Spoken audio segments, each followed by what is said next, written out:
programa de hoje, nós temos o grande Álvaro José. Seja muito bem-vindo, Álvaro. Muito obrigado, é um prazer estar com vocês e, particularmente, poder dividir histórias, né? Porque, afinal de contas, todos nós temos histórias e o que faz a diferença é a forma como a gente conta, né? Porque a imagem, às vezes, é a mesma. Só que muita gente não sabe contar a história e vocês são testemunhas disso. Zequinha, por exemplo, teve feitos incríveis que alguns não contaram bem a história. É verdade. Bom, Álvaro, queria agradecer por você ter nos dado essa oportunidade de estar aqui conosco na AES Sports Legacy Channel. E para não perder tempo, para já irmos direto ao assunto, nós gostaríamos de saber quem é Álvaro José Paes Leme de Abreu. Bom, eu sou um contador de histórias, eu era um moleque apaixonado que lia muito gibi e eu percebi que nos outros esportes seria uma caminhada grande. Então, o Álvaro José Paes Leme de Abreu, filho do jornalista Álvaro Paes Leme, um dos fundadores da Última Hora, junto com o Samuel Weiner, eu cismei de não ir para o lado do futebol.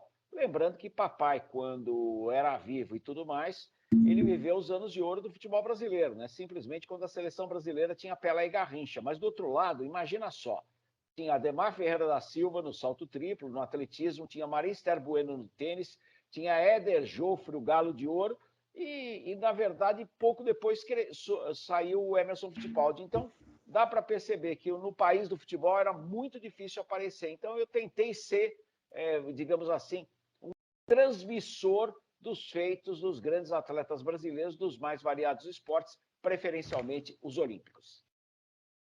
Álvaro, o motivo da gente se reunir, né, de criar esse grupo e tudo mais, é porque a gente queria criar uma massa crítica, a gente queria engajar os pilares da educação e mostrar para o pessoal, pô, dá para levar o esporte à frente e também conhecimento junto. E até o motivo da nossa hashtag Esporte e Cultura na Educação. Mas o consciente você acha que os seus amigos jornalistas, as pessoas do mundo jornalístico, têm a noção da importância da prática cultural para o melhor desenvolvimento humano? Eu creio que poucos jornalistas têm. Eles correm atrás do fato e principalmente, por vezes, a audiência. E a audiência vem não com o feito do atleta, mas com os problemas que o atleta tem. Isso não é só aqui, isso é em qualquer lugar.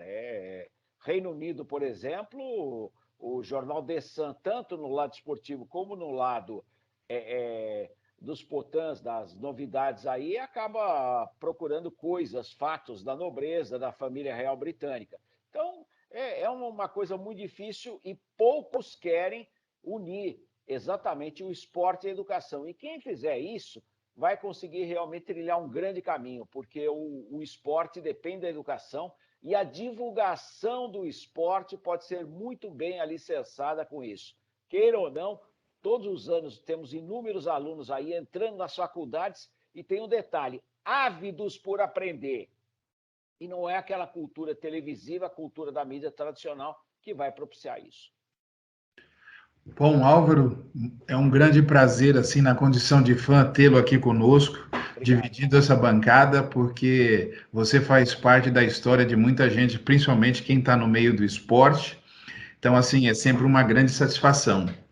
E dando sequência nisso que você falou, a gente já teve aqui em vários programas psiquiatras, neurocientistas que vieram e falaram da importância e apontaram o quão importante o esporte e também a prática cultural é fundamental para desenvolver o ser humano, né? Não é só uma questão de entretenimento, lazer, não. Antes de qualquer coisa, é o desenvolvimento fisiológico humano. E aí, o nosso departamento de pesquisa foi buscar. Você tem uma filha que é atriz. E a pergunta aqui é a seguinte: na tua visão e a tua percepção, o que falta para o nosso país ser mais consumidor de artes em geral e de esportes além do futebol? Eu creio que as artes em geral, nós nos perdemos no caminho da história. Se você voltar para trás e pensar, e aí é muito fácil fazer uma pesquisa, qualquer um faz com o celular, os Jogos Olímpicos antigos, que começaram em 776 a.C., terminaram em 394, quase 1.100 anos de história, e nenhuma manifestação criada pelo homem durou tanto tempo, existia o concurso de filosofia e o concurso de poesia. Ou seja, as artes eram fundamentais nos Jogos Olímpicos antigos, porque o grego, ao contrário do romano, o romano simplesmente sintetizou mens sanas in corpore sano, mas o grego realmente ia buscar algo a mais, aquele algo que poderia fazer a diferença. E, no entanto, isso se perdeu ao longo do tempo, né? O barão Pierre de Coubertin, nas primeiras Olimpíadas, pensava nisso, mas eram jogos que realmente não eram viáveis. É só ver, a Olimpíada de 1896 começou no dia 6 de abril de 1896 e durou 5 meses. Você imagina um negócio desses hoje, mas que é necessária a parte cultural, não tem a menor dúvida. E eu lembro muito bem que nos Jogos de Sydney 2000, os australianos e os organizadores dos Jogos davam um ênfase muito grande à parte cultural, tanto que a ópera de Sydney, famosa, construção ali ao lado da Bahia, todos os dias tinha um grande evento, ou uma mostra cultural, ou uma exposição de pintura, todo dia, sem exceção, e filas enormes ali na porta para aqueles que não conseguissem entrar, pelo menos pudessem vislumbrar alguma coisa. Fantástico isso, e é legal você trazer essa história dos gregos, porque realmente tem faltado isso, e falta muito. Então, com Mauro, certeza, com muito certeza. obrigado. Eu queria te agradecer, em primeiro lugar, sua gentileza, a sua humildade de vir aqui dividir a sua experiência, né, que você tem. E aqui a gente criou esse canal com o intuito de educar, informar, entreter e criar uma massa crítica com a visão de que o esporte e a cultura, eles são a espinha dorsal da educação. Então, o esporte permitiu que todos nós estivéssemos aqui reunidos hoje, cada um na sua modalidade e você no jornalismo esportivo. Por esta razão, eu tenho aqui as seguintes perguntas, e eu vou deixar você responder uma a uma. O que te levou a escolher o jornalismo esportivo e não outro setor que o jornalismo abrange? Olha, aí é uma pergunta perigosa, porque eu vou ficar muito tempo falando, vou tentar ser sucinto. Eu estudei história, né? Sou fascinado por história, estudei história, mas qual que foi a diferença? Eu percebi que se eu fosse lecionar, se eu fosse dar aula de história, eu ganharia muito pouco. Eu estou falando na época dos anos 70.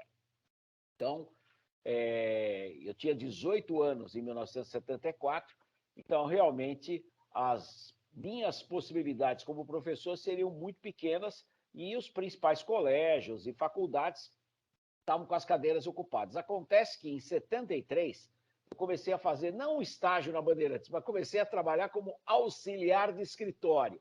E como eu era jogador de basquete e handebol, jogava handebol no colégio, jogava basquete no São Paulo, eu falei, quer saber de uma coisa? Eu vou por esse caminho. Meu pai era um jornalista famoso, só que de futebol, embora meu pai tivesse trabalhado muito tempo com outros esportes. Até vários jornalistas brincaram muito, porque minha mãe era jogadora de basquete, Tibade, tá nos jornais antigos aí e tal. E meu pai colocava, ao invés de botar o incrível time do Corinthians de basquete, que era a base da seleção brasileira, com o Biratã, o Vlamir Marques, o Amaury Passos, time que foi bicampeão mundial, base do time bicampeão mundial, ele colocava as estrelas do basquete feminino, e entre elas minha mãe, a Coca do Pinheiros. Então, eu cresci nesse meio e não teria como fazer diferente. E eu lembro, eu era pequenininho, todos eles falavam com extremo respeito e da grandeza do Ademar Ferreira da Silva e dos Jogos Olímpicos. Eu falei, vou seguir isso. Tanto que eu tenho revistas olímpicas muito antigas que pertencem ao meu pai. Tenho a Gazeta Esportiva, que não é o jornal em si, né? É o almanaque da Gazeta Esportiva da Olimpíada de Roma 60. Então, que o Ademar Ferreira da Silva não conseguiu se classificar, disse adeus, e de repente o Estádio Olímpico de Roma inteira começou a aplaudi-lo. Então, muita gente pergunta, onde você tira essas histórias? Nos alfarrábios de papai. Só isso. E foi por isso que eu segui os outros esportes. Porque se eu tivesse no futebol, seria mais um, né, Zequinha? E nos outros esportes, eu tive uma possibilidade maior. E eu sempre tive um poder de observação muito grande. Vocês não sabem, mas o Zequinha Barbosa era para ter levado a medalha de ouro dos Jogos Pan-Americanos de 83 em Caracas. Ele estava liderando a prova, aí teve uma trombada do William White com a Gilberto Conceição Guimarães, e o Zequinha começou a olhar para trás. Olhou para trás e acabou perdendo a primeira colocação. Desculpa, eu não ia falar isso, mas resolvi falar, Zequinha. Olha só, e tá vendo como é bom? Aí, que característica jornalista esportivo precisa ter para realizar um excelente trabalho sem ter que recorrer a pontos eletrônicos para formular ou até mesmo responder perguntas? Eu concordo, eu vou realmente colocar. Eles têm que ler livros. Livros. A partir do momento que você lê bastante, você tem algo que vocês quatro possuem: verbalização.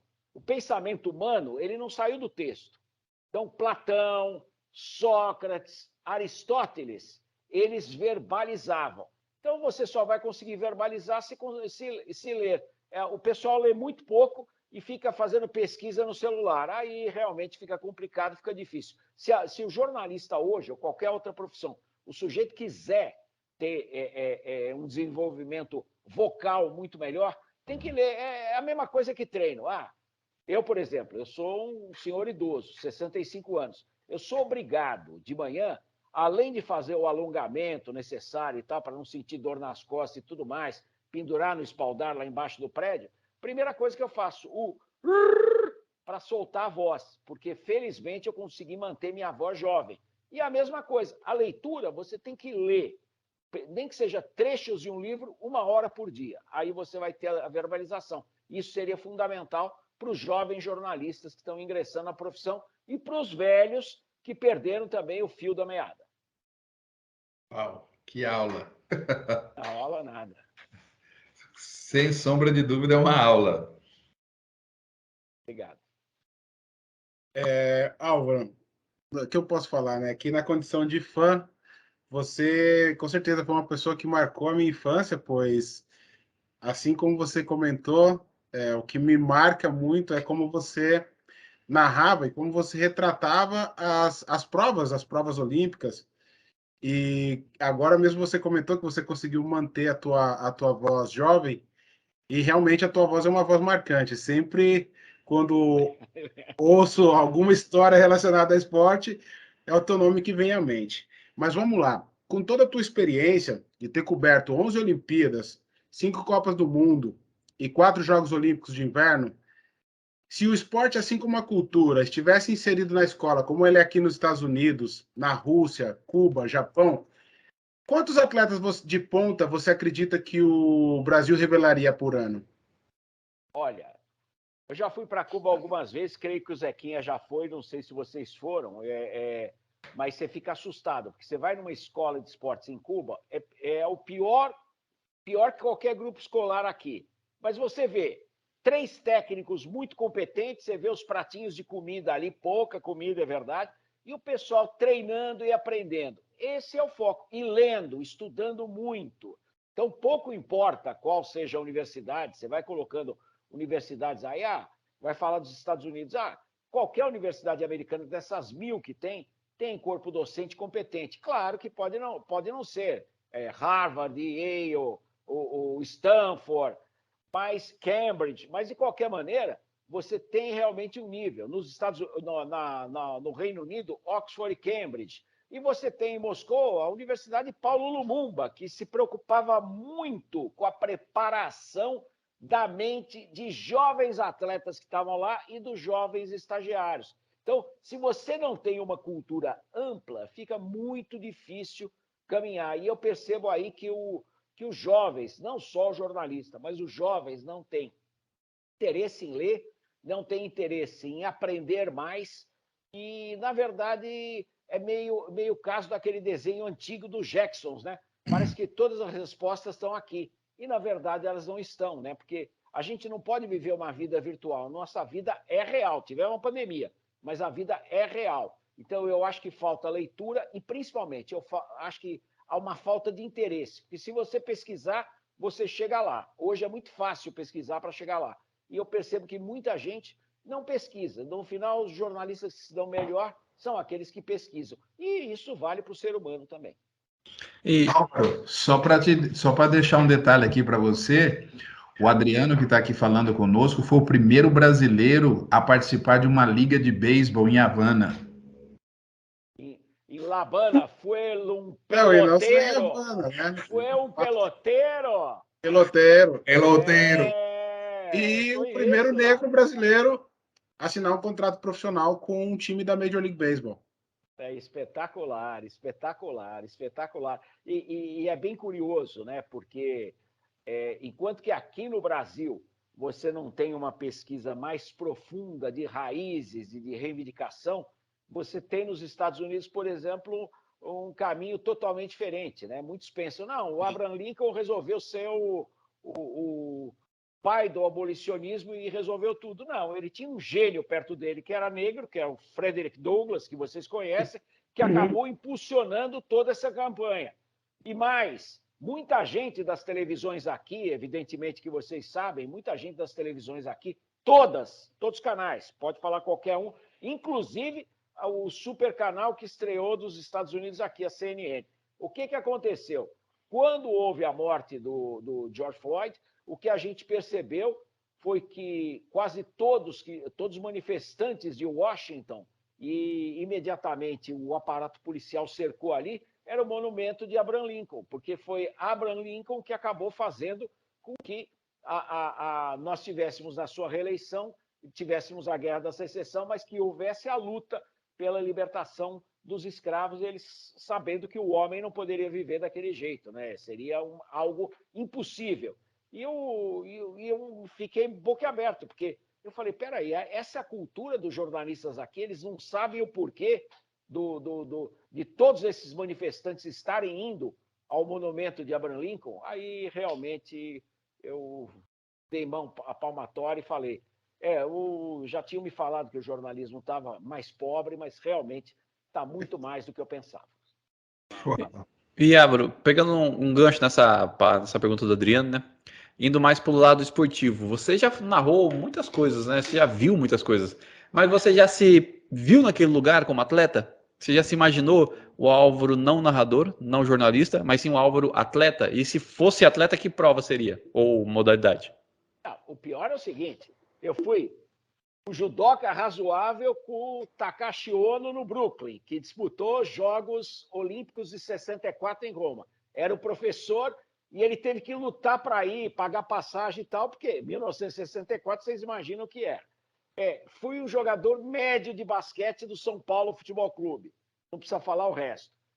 Fui um jogador regular de handball do Pinheiros. Então, treinei atletismo com o professor Paulo Henrique. Arremessei o peso lá, o peso de 7 quilos 260. Ele dava tudo do atletismo e falava, aqui é o esporte base. Eu era um molequinho, né? Tinha 12 anos de idade. A gente acabou aprendendo tudo. A pista era de carvão, mas eu não tinha o talento que muitos têm, e eu nem na minha classe acabava chegando na frente. Agora, várias vezes eu me imaginei como um grande jogador de basquete, jogador de vôlei não, um grande jogador de tênis, um grande corredor de meia distância, viu, Zequinha? Um grande corredor de meia distância, um maratonista, mas tudo tal qual aquele filme, né? No campo dos sonhos. É o campo dos sonhos aí, e eu acabei imaginando em várias modalidades. Isso eu não vou negar, não. E tive essa paixão, e jogador de futebol também. E continuando aqui, né? Só o pessoal tentar entender, e o pessoal mais novo, o que significa para você o programa Transesportiva? Transesportiva foi meu início. Transesportiva nem falava direito, eu tinha que chamar a reportagem do Chico de Assis. A Transesportiva foi um programa da Bandeirantes, nos anos 70, em que a programação da Bandeirantes ela era uma TV praticamente local, não tinha nem inaugurado a TV do Rio, que foi em 77, mas ela que mais transmitia programas coloridos. Enquanto que a TV Globo, o Tupi, estavam na era do preto e branco e nem tinham inaugurado o SBT, nem tampouco TV Manchete, a Bandeirantes já transmitia a cor. Então, isso realmente fez uma diferença grande, mas as reportagens eram feitas em videocassete preto e branco, só o estúdio era colorido, né? E um jogo ou outro de futebol era colorido, uns filmes de esportes que vinham de fora, às vezes a gente passava, um jogo de tênis era colorido em filme, né? E no final, o gol do Rio de Janeiro, o gol do time daquela época, o gol do Botafogo, Rogério e Roberto Jairzinho no ataque. O gol era preto e branco. A gente fazendo as perguntas, pensando aqui no roteiro de como a gente seguir, né? A gente pensou, pô, que jogo a gente poderia falar pro Álvaro descrever na atualidade de hoje. Mas como é que você descreveria aquele jogo de Wimbledon entre Jimmy Connors e John McEnroe nos dias de hoje? Eu tava, aquilo foi algo espetacular. É Copa do Mundo de 82, todos os olhos estavam para a seleção brasileira do Boca Canarinho lá na Espanha, e o Ciro José escalou para fazer o tênis. Então, eu tive o privilégio de fazer a final feminina, que a Martina Navratilova acabou levando o título, e isso era 1982, ela ainda era tcheca, não tinha se naturalizado, americana. E aí se encontraram na final masculina os dois, né? John McEnroe, que era juvenil em 77, e como juvenil chegou à semifinal de Wimbledon em 77, foi um feito sem precedentes, e o Jimmy Connors, que já tinha ganho o torneio em 74, e o McEnroe tinha sido campeão em 81. Então, todo mundo achando que o McEnroe ia ganhar, mas o Connors estava mordido, jogou tudo, e nós tivemos um dos maiores jogos da história do tênis. 4 tie-breaks, jogo em 5 sets, e por sorte a Globo, naquele dia, ela colocou ao vivo o jogo feminino, mas era melhor 3 sets no sábado de manhã. Aí já disseram, nós vamos gravar esse jogo e botar um compacto de 1 hora depois dos gols do Fantástico. Ainda bem, né? Imaginou? Porque ia ter jogo de futebol da Copa do Mundo de 82 no meio, imagina, início de julho, ia matar 3 jogos aí a duração daquele. Duraram 4 horas e meia, quase 5 horas de jogo, algo espetacular. Connor jogou como nunca, McEnroe um gênio, e felizmente, graças a Deus, eu tive o microfone naquela transmissão de um dos maiores momentos da história do esporte. É bem legal esses seus relatos, porque a sua mente ela é muito intacta. Parece que você vai lá no arquivo, puxa, opa, aqui, essa folhinha, é isso aqui. Isso é muito legal porque você lembra com detalhes, né? E eu faço locução de estádio, só que de atletismo, a gente segue todo um protocolo, e eu sei, e eu falo assim porque eu já narrei o índice olímpico do Thiago do Rosário e da Chayenne na prova dos 400 metros com barreira, mano, a minha mão tremia, porque eu tinha que esperar o árbitro-chefe falar, não, foi índice olímpico, recorde brasileiro, pode falar no estádio. Mas como foi para você narrar um recorde mundial? Vamos ver se você lembra. De um brasileiro na natação e justamente naquela época que não tinha tanta visibilidade. Você lembra dessa prova? Olha, primeiro lugar é o seguinte, foi exatamente depois de Wimbledon. O que aconteceu? A Copa do Mundo foi, queira ou não, a Copa de 82. A seleção brasileira jogou para burro, mas a verdade é que perdeu. E no país do futebol, quando você perde, é uma desgraça, né? E naquela época, em 82, aquela derrota foi acachapante. Nós tínhamos os direitos para fazer a transmissão do basquete masculino, Mundial de Basquete, que seria na Colômbia, e pouco antes teria o Campeonato Mundial de Natação em Guayaquil, no Equador. Então, primeira coisa, mal chegaram algumas pessoas da Copa do Mundo no segundo dia. O domingo acabou, terça-feira o Tete Alfonso já estava lá, que depois trabalhou comigo na Bandeirantes, falou, você está indo para o Equador. Vamos fazer o Mundial de Natação lá no Equador e tudo mais, e você vai narrar algumas provas. E casualmente, uma das provas, né, a do Ricardo Prado, caiu, os 400 metros medley, caiu domingo no horário do Fantástico. Então, era um dia à tarde, em função do fuso horário, né? Mesma coisa, o pessoal às vezes tem dificuldade. Não, fuso horário, quando você trabalha viajando na fase antiga, você já acerta o fuso em 1 minuto. É só vocês acertam rapidamente, porque vocês estão num país de 4 fusos horários para 5 fusos horários, todo mundo acerta, e comigo não foi diferente. Então, eu falei assim, eu pensei, a prova é 5 da tarde, vamos estar na entrada do Fantástico. Na verdade, a prova foi 5h30 da tarde, e aí, às 8h30, 20 horas e 30 minutos, eu entrei no Fantástico e fazendo a apresentação da prova, só que o Ricardo Prado começou bem. E aí o câmera fez sinal para mim, vai, continua. Aí eu saí da câmera, fiquei narrando a prova.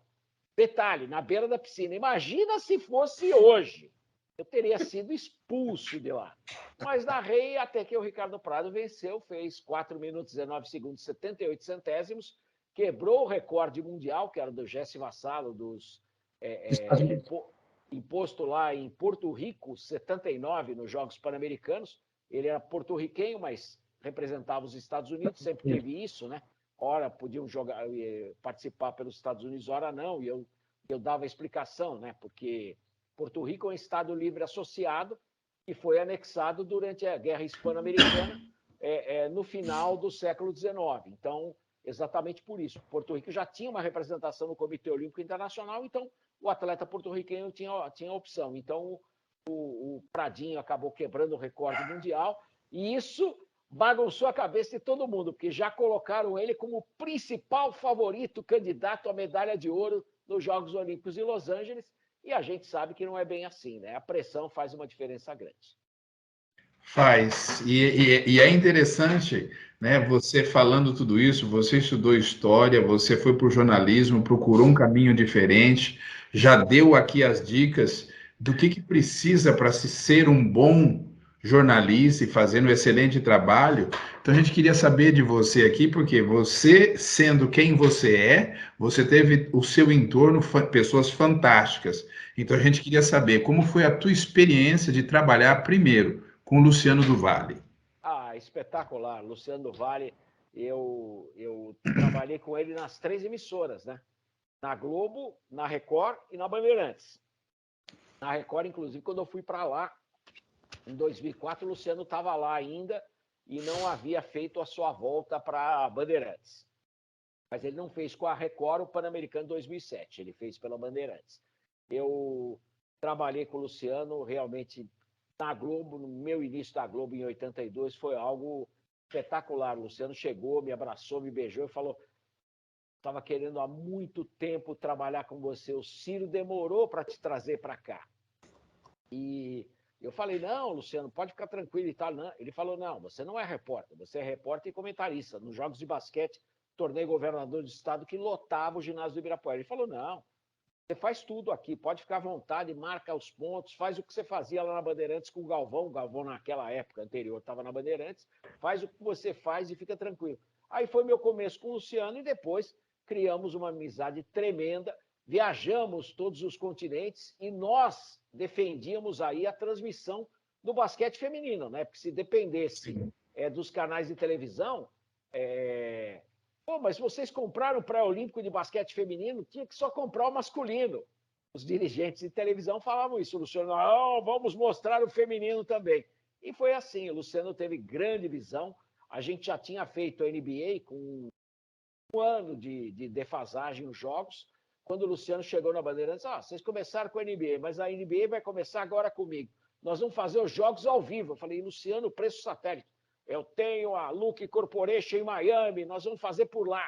E realmente, ele tinha canal de satélite lá, facilitou tudo, já foi mantendo tratativas com a NBA, e tanto que eu falei nessa semana, né, para os meninos lá da Bandeirantes, todo o pessoal do esporte, alguns do jornalismo, e eles estavam extasiados com a série do Lakers, né?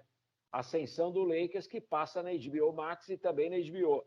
E eu falei, exatamente o que eu e o Luciano vivemos. E aí eu mostrei a credencial da temporada, do último título do Magic Johnson, né, 87-88, e só falei uma coisa: vocês podem discutir jogador, isso, aquilo. O Michael Jordan, há um tempo atrás, vocês achavam que o LeBron James era melhor que o Michael Jordan, agora vocês já botaram a cabeça no lugar. Agora, só lembrem da cerimônia de apresentação da NBA, dos 75 anos da NBA, do diamante. Michael Jordan foi para o diamante dos 75 anos e o penúltimo a ser apresentado foi o Magic Johnson. E o locutor fez questão de falar não só de todas as vezes que ele pegou a seleção dos melhores, todas as vezes que ele foi All-Star, mas fez questão de falar que ele foi para 9 finais e ganhou 5. Então, você vê o tamanho de um cara desses que realmente acabou fazendo a mudança. Então, o Luciano brincava, o nosso Lakers, só que quando você vai para a série, eu cansei de falar isso, a NBA estava quebrada em 79 para 80. Se não fosse esse time do Lakers, a NBA não seria o que é hoje.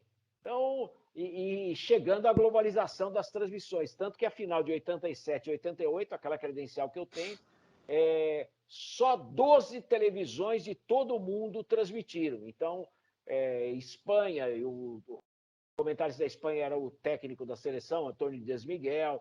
O Sandro Gamba, técnico da seleção da Itália, era comentarista da TV italiana. Então, eles olhavam para mim do lado do Luciano e eles achavam, pô, esse rapaz deve ser o suprassumo do Brasil, o gênio do Brasil. E estava eu lá, né, entrando no icônico Fórum de Inglewood, Fórum da Califórnia, num momento que realmente mudou a história do esporte. Eu tive chance de participar disso, né? Isso realmente é algo incrível. E o Luciano teve essa visão. Ele olhava para frente, ele via na frente, botou a NFL no ar. O Luciano, são vários Lucianos que existem. O Luciano amigo, o Luciano locutor, mas principalmente o Luciano visionário e empresário. Ele, para mim, ele mudou a TV brasileira na transmissão esportiva. Que, até aproveitando esse gancho, iria perguntar para você o seguinte: se os nossos líderes empresariais e políticos conseguissem acompanhar a mente do Luciano, como você está descrevendo, quão à frente o nosso país estaria, tanto em relação ao segmento esportivo, quanto ao segmento empresarial de eventos, propriamente dito? Ah, com toda certeza, estaríamos lá na frente. Eu acho até que no quesito eventos, nós regredimos, infelizmente. Nós tínhamos, nos anos 80, o Zequinha testemunha disso, nós tínhamos um mecenas do atletismo, que era o Vitinho Malzone, que amava os esportes e trazia os melhores do mundo para competir aqui. E, ao mesmo tempo, a gente tinha alguns dos maiores torneios de tênis já realizados no Brasil. Tem uma foto que meu irmão mandou outro dia do Banespa Open, que era um torneio de tênis, aí que eu falo do cunho empresarial. Era um torneio de tênis de $100 mil de dotação, na verdade, era um Challenger, não seria nenhum ATP. 75 mil em prêmios, 25 mil em hospedagem, $25 mil em hospedagem, mas era na frente do Copacabana Palace, uma estrutura imensa e que todo mundo ficava de olho. Aí todo mundo, tem trambique aí, porque o Banespa botou dinheiro no Rio de Janeiro. Pois é, o Banespa botou dinheiro no Rio de Janeiro, mas ele pegou naquela época a conta da BR Distribuidora da Petrobras, e a conta da BR Distribuidora da Petrobras só em São Paulo movimentava mais de $1 bilhão. Então, o que ele pagou pelo torneio de tênis, que provavelmente deve ter sido $1 milhão, nem chegava perto, em sonho, a $1 bilhão. Então, esse tipo de negócio, nos grandes eventos, era realizado. O próprio Vitinho Malzone aproveitava o atletismo, fazia muita coisa. Pena que depois nós não tivemos quem seguisse esse caminho. Não tivemos grandes empresários aí que tivessem essa visão. E pior, né? E aí o Zequinha pode me ajudar. Não tivemos ninguém intermediando ali. Não é intermediando o negócio, é fornecendo informações para que eles possam tomar as melhores decisões. Eu acho que isso que você acabou de dizer talvez tenha a ver com o que eu teria aqui para perguntar para ti. Porque se a gente fosse um país que o esporte fosse dentro de um processo de formação educacional, com certeza os indivíduos que estão aí por detrás das mesas de decisões, dos boardings das empresas, teriam uma outra mentalidade, uma outra visão sobre o esporte.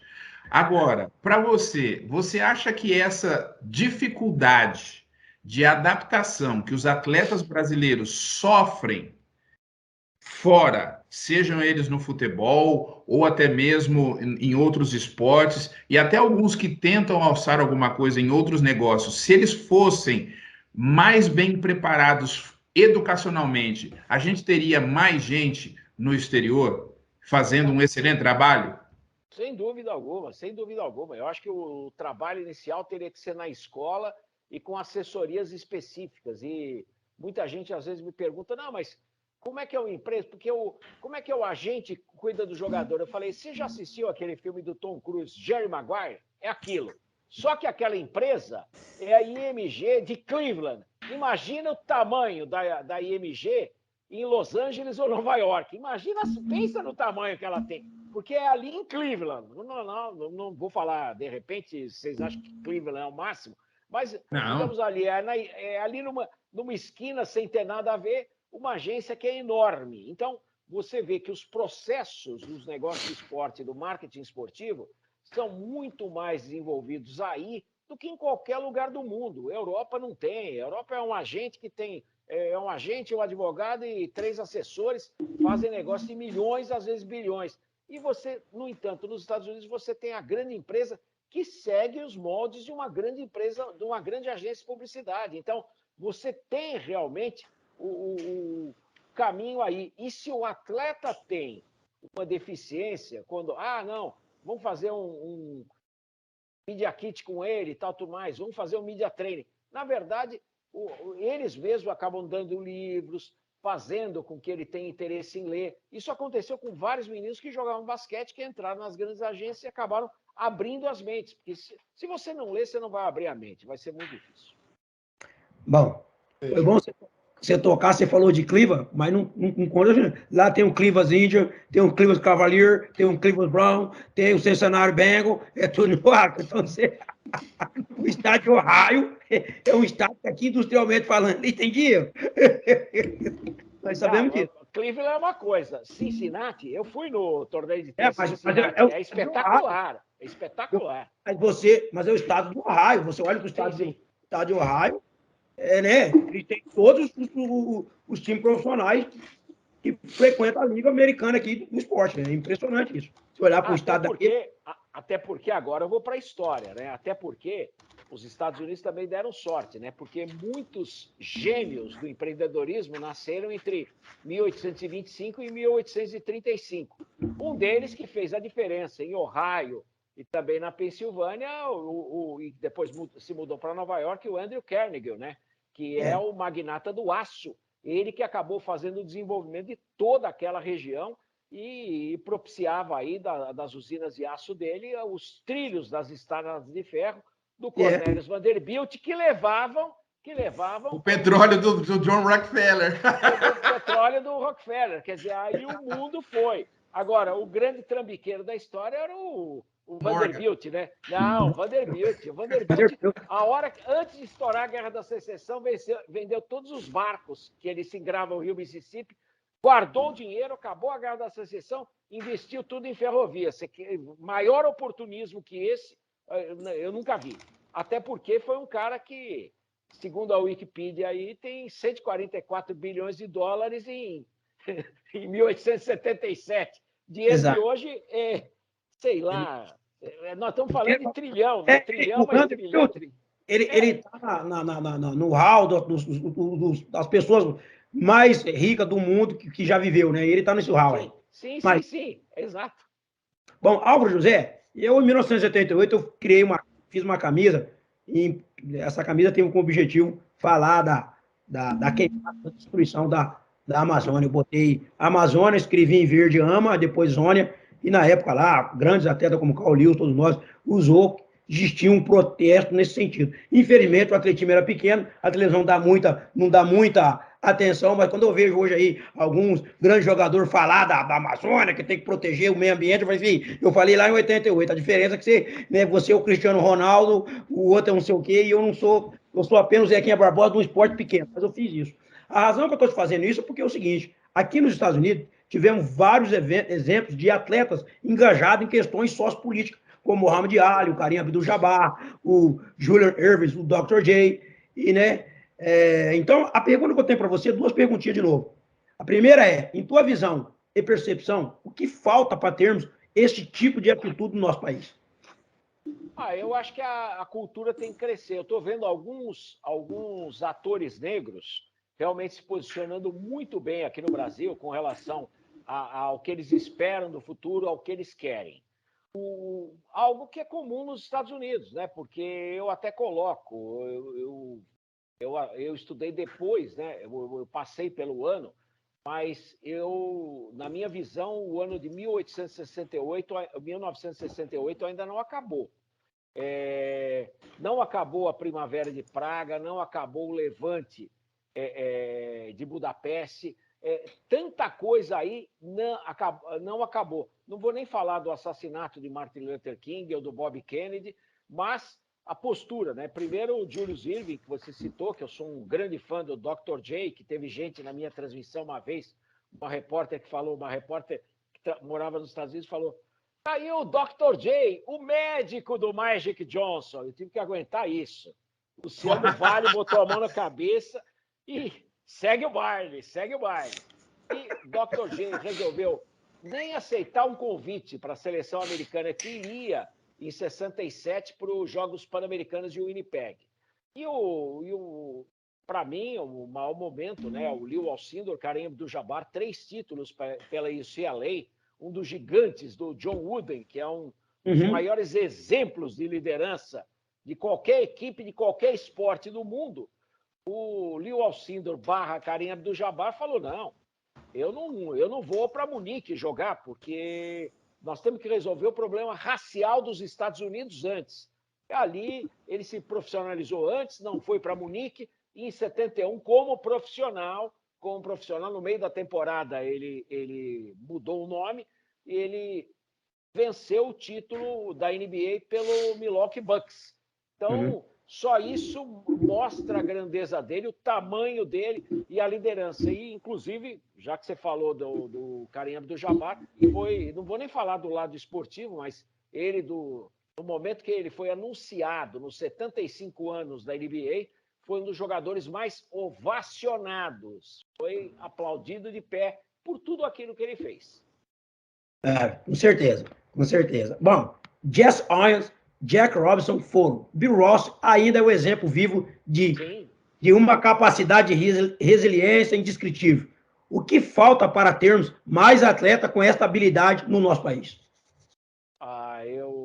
Eu realmente lamento, Zequinha, mas eu sinto que o jovem hoje, que joga futebol, ele sonha não em aprender, não em entender, mas ele sonha com o Real Madrid, com o Barcelona, com os milhões que vai ganhar, com a diferença que vai fazer na vida, e não um engajamento que é totalmente natural, porque o ser humano é político, né, Zequinha? A partir do momento que a gente nasce, nós queremos saber de onde viemos, para onde vamos e como será o melhor caminho para nós. Então, são escolhas aí que a gente tem que fazer, são opções que surgem na nossa vida e que, por vezes, os meninos aí que estão no esporte acabam não seguindo, não trilhando e nem pensando, independentemente da cor da pele. É algo lamentável e eu acho que é fundamental terem mais conhecimento e engajamento.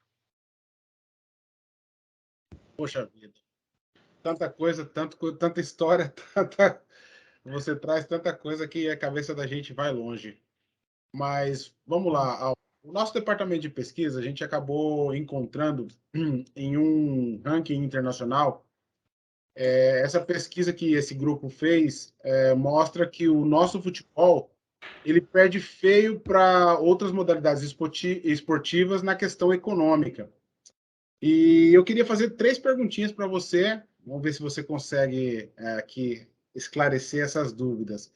Por que há tanta resistência em abrirmos espaço para novas modalidades esportivas no país? Essa é uma questão. Quantas oportunidades e postos de trabalho se abririam se tivéssemos mais modalidades esportivas e práticas culturais? E a última questão quanto você acha que deixamos de faturar no nosso país nesse setor de entretenimento, cultura e esporte? São perguntas dificílimas para respostas diretas, mas eu só acho que o Brasil pode crescer no âmbito esportivo e o público, porque você depende de audiência, mas a audiência é fácil. O exemplo é os Estados Unidos, aí não tem exemplo melhor. A partir do momento que você coloca um esporte na escola, naturalmente a criança que se destaca naquele esporte vai querer saber mais desse esporte e quem são os ídolos, quem são os melhores. Eu acho que esse é o primeiro caminho. Inserir mais o esporte na escola, não aquele professor de educação física que dá a bolinha no intervalo e manda o melhor aluno da classe apitar e para ele não jogar e jogar só um joguinho. Então, eu acho que esse é o caminho. Eu acho que tem que sair disso. Então, o caminho, sem dúvida alguma, não depende nem de instalação esportiva. Você sabe disso. Você foi para a Havana, o que acontece?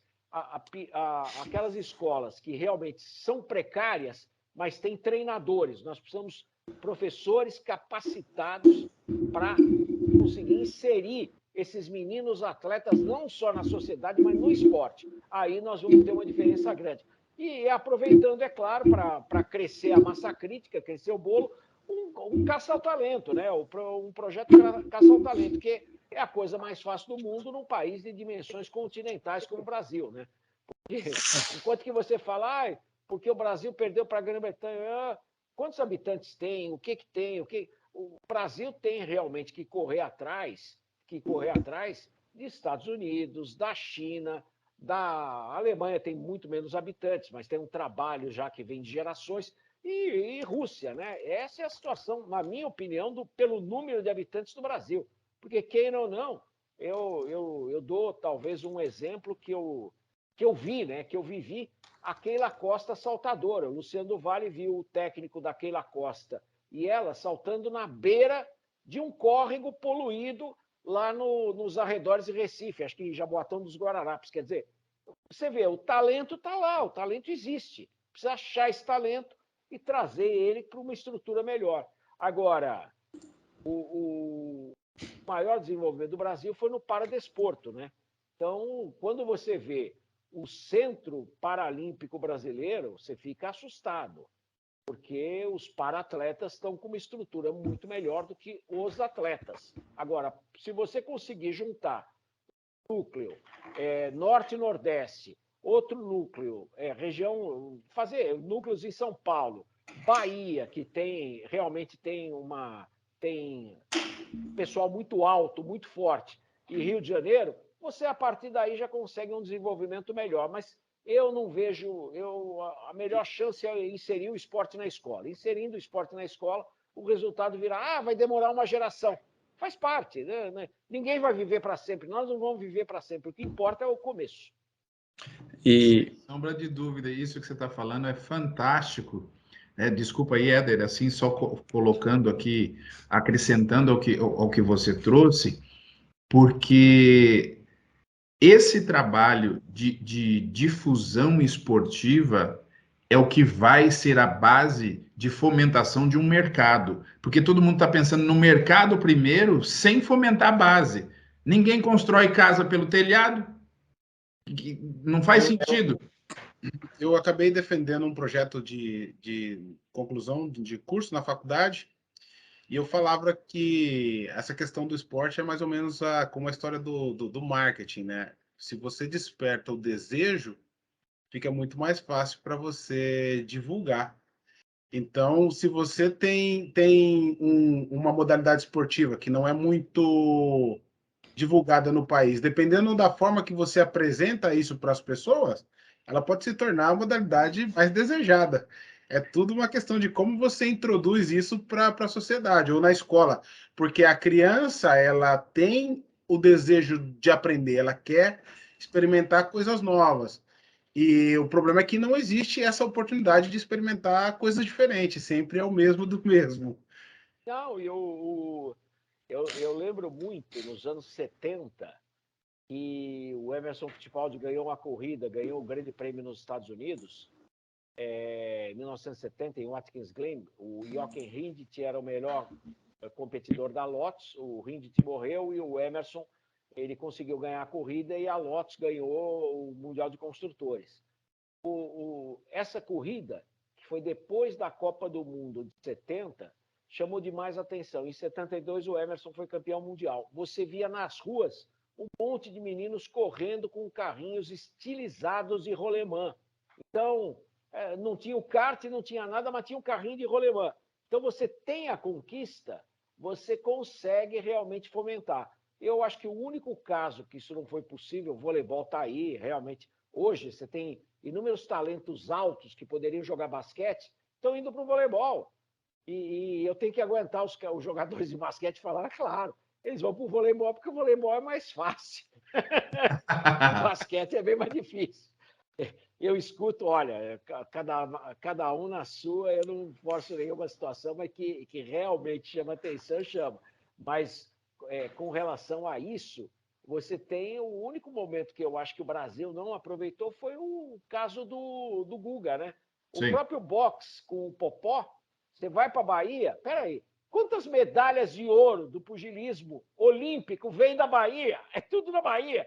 Por quê? Porque tem o Popó aparece, Popó circula lá direto, Popó é falante, é que nem o Zequinha, né? Aparece bem e tal, e faz exibição. No entanto, você tem, aí aparece o Herbert, aparece a Bia, então você tem uma sucessão, Robson Conceição, você tem uma sucessão de atletas que se tornam campeões olímpicos, que saíram de onde? Da Bahia. O que teve na Bahia? O Popó. Quer dizer, só num núcleo você tem aí uma difusão e um resultado imediato. Mas com o Guga isso não aconteceu. Com o Guga no tênis, realmente o pessoal da época não aproveitou, eles estavam mais preocupados em fazer torneio de tênis e conseguir índice da televisão do que usar o Guga para fomentar o esporte. Não, esse dado do Google aí a gente bate bastante aqui, porque a gente poderia ser um país que é potência em tudo. A gente tem vários biótipos aqui e a gente não explora muito bem isso.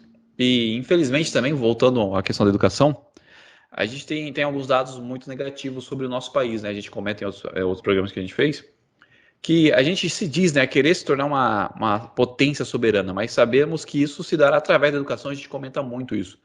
Eu queria saber de ti, já que a gente tem um país de baixa escolarização, e para piorar, nosso índice de alfabetizados funcionais é de 92%. Isso é um dado, assim, aterrorizante. Absurdo. A partir desses índices, como é que você vê a gestão esportiva do nosso país, já que, salvo raras exceções, ex-atletas se tornam gestores, e como podemos ter mais jornalistas multiatuantes, como o Arnaldo Jabor, que nos deixou aí no dia 15/2, infelizmente, e José Paulo Lanier. Como é que você vê isso? Eu acho que o Jabor, na verdade, não, eu conheci bem o Jabor, ele não era jornalista, né? Ele era tudo, né? Autor, dramaturgo, ele é alguém parecido. Eu tenho até o livro aqui, peraí, vou achar aqui. Mário Filho, Viagem em Torno de Pelé. Mário Rodrigues Filho, que dá o nome ao Maracanã, irmão do Nelson Rodrigues, e que também era múltiplo, né? Ele era jornalista, fundou o Jornal dos Esportes. Sim, mas escrevia peças de teatro, pensava em outra coisa, tinha uma visão totalmente diferente do mundo. É mais ou menos assim, é o caso do Jabor. Eu acho que nós não vamos conseguir ter pessoas como essas e num curto espaço de tempo, que isso aparece, na minha opinião, em cada geração, e eu vou até cair no esporte, porque eu vou tomar a liberdade de cair no esporte, porque, queira ou não, nós tivemos um excesso numa época e hoje não temos nada. Imagina só, numa mesma geração nós tivemos Zequinha Barbosa, Joaquim Cruz e Agberto Conceição Guimarães. Podia ter um hoje, um. E não tem. E eles competiam contra quem? Contra os melhores fundistas da história. Da história. Sebastião Coe, Steve Ovett, Billy Congelado Kenny, os kenianos chegando. Quer dizer, aí você para pensar, você fala, peraí, mas nós regredimos. Sim, nós regredimos muito. No esporte, na cultura, e eu acho que teve uma coisa pior aqui em São Paulo que eu senti isso. No Rio de Janeiro, não. Aqui fecharam várias bibliotecas públicas. Aí realmente complica, né? Porque às vezes o menino tem aquela curiosidade, seja lá onde ele mora, vou pegar um ônibus, vou ler 2 livros lá na biblioteca e tal, tudo mais. Depois de um tempo a tia vai me conhecer e tal, vai permitir que eu traga um livro para minha casa. Mas não tem isso, né? Então, a partir do momento que você fecha uma biblioteca, um local que você tem para pensar, e principalmente, não existem livros de alto valor aquisitivo e tal, tudo mais. Aí você pergunta, onde foram os livros da biblioteca? Ninguém sabe, ninguém viu. Então, é sempre assim. E isso eu acho que é um fator que complica demais a nossa esperança, porque sem biblioteca, sem leitura, fica tudo mais difícil. Álvaro, como já foi dito anteriormente aqui, o nosso trabalho tem sido bater arduamente em prol da educação e a gente está buscando unir forças para que a gente possa fazer com que tenha um melhor desenvolvimento no nosso país e, consequentemente, a gente diminui drasticamente todos esses males mais evidentes que a gente tem no contexto social. Então, a gente queria saber de você como que a gente pode unir, você é um nome dentro do país, as nossas forças que nós temos, infelizmente, somos mais conhecidos fora do Brasil do que dentro do nosso próprio país, e, além disso, também até questões sociais, para que a gente possa fazer um trabalho conjunto em prol da educação. Olha, eu adoraria participar, adoraria tentar ajudar, mas eu sinto realmente que há uma resistência grande aqui no país, né? É um momento realmente delicado esse das eleições, e o pior de tudo, né? As pessoas não pensam. É só ver ontem o noticiário aqui no Brasil, um negócio absurdo. Um técnico de futebol dá uma cabeçada numa assistente. Então, vê o nível que nós chegamos aí, da truculência, da violência. Então, falam de A, falam de B, falam de C, falam da guerra na Rússia, mas esquecem que aqueles setores que querem ser independentes já estão em guerra há um bom tempo e não vão parar. É isso. O mundo, desde a Segunda Guerra Mundial, nunca teve um dia de paz total no planeta Terra, sempre teve uma zona de confronto, e é a mesma coisa aqui. Quer dizer, o brasileiro realmente tem muita gente perdendo a noção. E, ao mesmo tempo, você tem também problemas com relação à própria gestão da educação no Brasil, né? Que é uma coisa dramática, o que a gente viveu nesses últimos dias aí, com divulgações e tudo mais, de áudios, e que você vê realmente a que ponto chegamos. Eu até falo, Álvaro, que eu falo que o MEC é uma máquina de fazer sanduíche de ignorantes. A educação no Brasil hoje, ela se tornou isso, né? É uma máquina, porque ele, politicamente, ele está fatiado com todo mundo, então ele não anda, ele travou. Todo mundo pensa em se beneficiar do MEC, propriamente dito, para a família, a questão política, e esquece o principal, que é a educação, o desenvolvimento humano, do ser humano, e tornar nós uma grande nação soberana, que a gente fala. Que somente através da educação, que é a maior arma, Mandela já falou isso, que a maior arma de um país é a educação, Nelson Mandela. Então, a gente, infelizmente, realmente, viu? O que eu queria chegar mais longe, assim, o que nós queríamos dizer aqui, né, unir forças pessoais, quando a gente fala aqui, sociais, é ter pessoas como você, porque a gente quer engajar, a gente quer caminhar junto. Eu trouxe aqui Joaquim, trouxe Reinaldo Niemeyer, eu trouxe o Luiz Johnson, você deve saber quem, né, trouxemos aqui, todo esse pessoal. E todo esse pessoal a gente pediu para que a gente possa caminhar, todo mundo de mãos dadas, para poder fazer essa diferença, plantar essa célula importante para que a gente possa, igual você falou, importante, ninguém vai viver para semente, mas tem que ter um início. Né? Tem que ter um início, tem que ter então, a gente queria contar com você nesse sentido, entendeu? Lógico. O que eu puder ajudar. A gente tem outras vertentes aqui, né? Minha filha é atriz, né? Ela faz um bazar realmente muito grande, que ela ajuda mais de 20 instituições, né? Que é uma coisa que você tenta fazer no Brasil na base de doação e tal, mas é um trabalho árduo, né? Que a mãe dela começa agora. Eu, inclusive, eu tenho vários amigos do setor esportivo que acabam fazendo doação de itens significativos. Tivemos aí não foi nem para vender, né? O Candinho do futebol foi assistente técnico do Luxemburgo na Olimpíada de Sydney em 2000. Então tinha um blazer daquela Olimpíada, e aí nós fizemos um leilão daquele blazer no bazar, né? Quer dizer, se botasse o blazer à venda, seria R$100. Com o leilão deu R$1.100, quer dizer, já fez uma ajuda, né? Óbvio que não dá para se quantificar isso em dólar, mas é uma caminhada, né? É o que a gente tenta fazer, né? Num país num país que você vê cachorros abandonados na rua, gente passando fome, é uma coisa drástica mesmo. Mas isso que você está falando aí, inclusive a tua própria filha, ela poderia estar usando do talento que ela tem para estar transmitindo isso em oficinas, dentro de escolas, sendo referência, mas assim, isso ser usado pelo sistema, não ser uma iniciativa individual dela que sofre, às vezes, muito, por isso que você falou que é um trabalho árduo para conseguir fazer. Você poderia ter isso facilitado e ampliado de uma forma que chegaria muito mais longe como a gente vê nos Estados Unidos aqui, os atletas que vão em universidades, que vão em high school, vão fazer esse tipo de coisa, e é uma geração após a outra incentivando e todo mundo conhecendo isso. E a gente nota que isso faz falta no país. Não, falta total. Eu, por exemplo, quando eu trabalhava na TV Record, uma vez por mês, nós fazíamos um roadshow em faculdades de São Paulo. Eu cansei de fazer explanações em faculdades e tudo mais, tanto que pediam para voltar, mas, na verdade, a direção de comunicação da Record já colocava em outra. Isso até era destacado em contrato, né? Bom, Álvaro José, se fizermos uma enquete, em tua opinião, de 0 a 10, qual o modelo esportivo cultural dentro da educação reduziria a desigualdade social que assola terrivelmente o nosso país? América Latina, continente africano, o quanto melhoraria a qualidade dos nossos alunos atletas? Como é que você vê isso?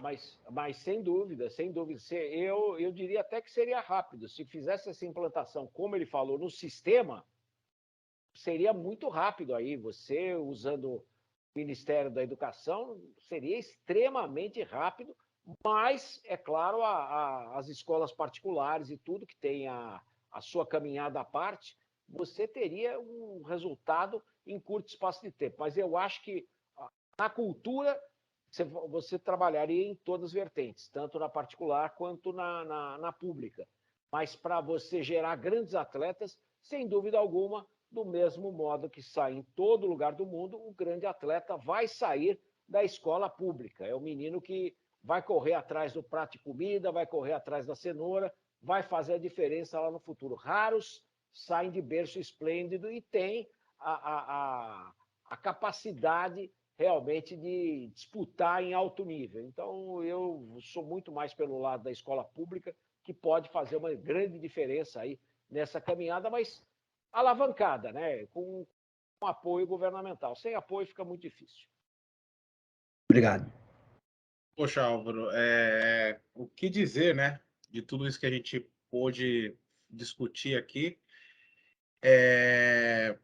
Infelizmente, tudo que é bom dura pouco. Chegamos ao final. Minha bateria está dizendo isso também.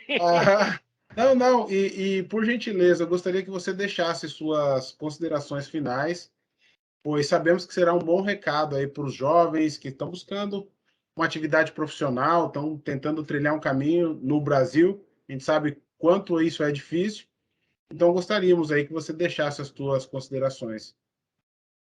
Eu desejo que todos vocês tenham um grande começo. Ler, estudar, pesquisar já é o início do caminho. A caminhada, ela é dura, ela é difícil. É uma corrida não como a do Zequinha, é uma corrida de obstáculos. E a gente tem que superar obstáculos cada dia. Depende de onde você estiver, vai matar um leão por dia. Mas a caminhada realmente, no final, pode recompensar muito bem. E tem que ter determinação. A determinação pode fazer a diferença aí no final das contas. Eu desejo que todo mundo realmente abra o coração e consiga essa caminhada, porque com a razão e a emoção a gente pode conseguir absolutamente tudo. E eu queria agradecer a vocês pelo privilégio de ter batido um papo desse nível, do mais alto nível, e me coloco à disposição uma outra vez, se vocês quiserem bater esse papo aí. Pô, com certeza, Álvaro. Inclusive, vou até pedir para você deixar um abraço para o nosso pessoal, o staff que está sendo representado aqui pelo Robson Santana, porque assim são pessoas que nos ajudam a fazer isso e você talvez não tenha noção do quão importante é para a gente ouvir esse tipo de elogio que você acabou de traçar aqui sobre o que a gente está buscando fazer, porque assim nós não somos profissionais do jornalismo nem da comunicação, somos ex-atletas que temos esse entusiasmo, mas temos nosso compromisso com o give back. E por isso, assim, é mais do que gratificante tê-lo aqui conosco. Não, o prazer é todo meu e um grande abraço aí Obrigado. a todo o pessoal. Um grande abraço, Zequinha. Eu quero que vocês, a infraestrutura de vocês realmente consiga ter um grande desenvolvimento, que vocês continuem esse belíssimo trabalho. Muito obrigado. Muito obrigado. Deus te abençoe, meu amigo velho. Muito obrigado.